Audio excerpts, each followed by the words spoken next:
রাতের গভীর আমার নবী মদিনার পথে হিজরত করেন দিনের জন্য, কিন্তু দিল চায় না মক্কার ঘর ছেড়ে যাবে। যখন আমার নবী চলছেন, আবু বকরের দরজায় গিয়া দাওয়াত দিন, আওয়াজ দিলেন সালামু আলাইকুম ইয়া আহলাল বাইত।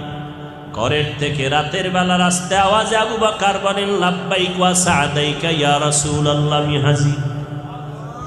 গভীর রজনীতে আপনি কি ঘুমান নাই? আবু বকর চোখের পানি ছেড়ে কাঁদেন আর বলেন পয়গম্বর, বহু আগে আপনি আমার কানে আওয়াজ দিছিলেন দিনের হিজরতের পথে আমি আপনার সঙ্গী হতে পারি।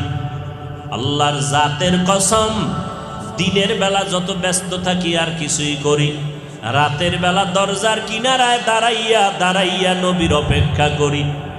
যদি আমার নবী আসি আবু বকর বলে ডাক দেয় আর আমি ঘুমায় যাই, শত্রুদের আক্রমণ নবীর উপরে